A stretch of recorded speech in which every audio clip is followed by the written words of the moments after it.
Hey guys, I'm Brian Walton, editor-in-chief of Nerdist.com, and we're talking to the cast and creators of the new Godzilla.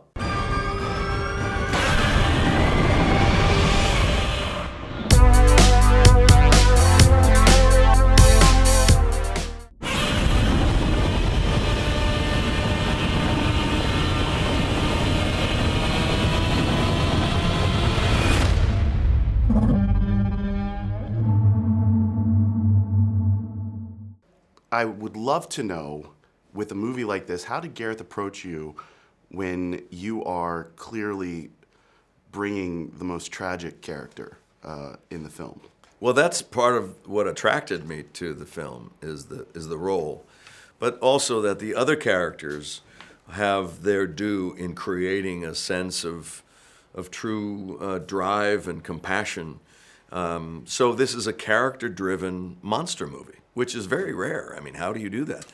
And I watched Gareth Edwards' movie Monsters, and I realized that's how you do it. Mm-hmm. You don't give it a short shrift because it's a monster movie. You embrace the character aspect of it.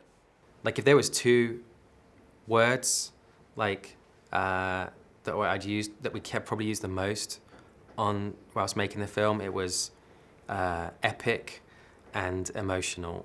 And I think emotional is the one people aren't expecting. I think everyone expects Godzilla to be epic, but I was desperate that at least some point in the film, wherever it is, that people, they well up or they're feeling something. Like Gareth's idea was that he needed someone to kind of follow and be in a sort of the reality of from a person's perspective kind of throughout all this, and that was the major pull for me. It was basically the fact that he wanted to do that. It was the real sort of intriguing aspect of making this movie. It was like, wow, this guy wants to have real emotion and heart to it in a monster movie. It's the first 10-15 minutes with Bryan Cranston and Juliette Binoche. It's like I kind of forget that the next thing is I'm going to see is some monster coming at me, because it's really moving.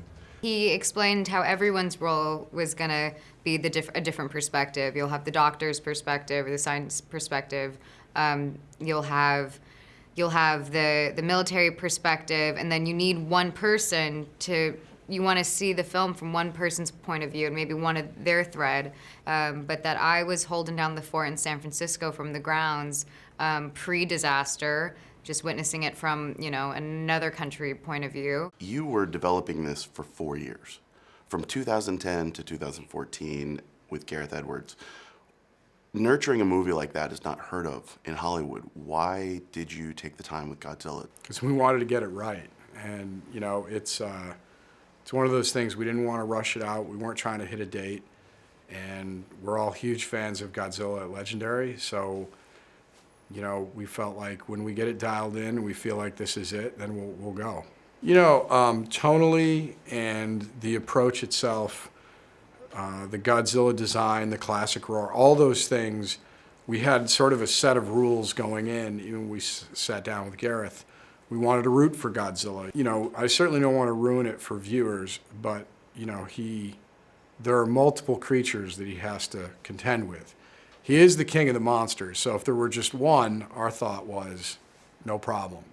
But when you're forced to fight a couple at once, then it starts to get a little tricky. And in terms of the screen time, we want it to be special when he shows up, and a big deal, and we never want people to get numb to either the destruction or just his presence. How do you create a film that you want to create and still balance out what people love and expect from the character?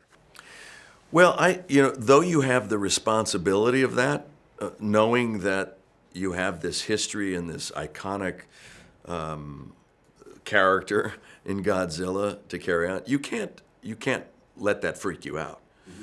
It's kind of like an athlete going into the World Series or the finals of the NBA or whatever it is. It's that distance to the rim is the same when you first started in high school. So you can't allow all the noise to affect you.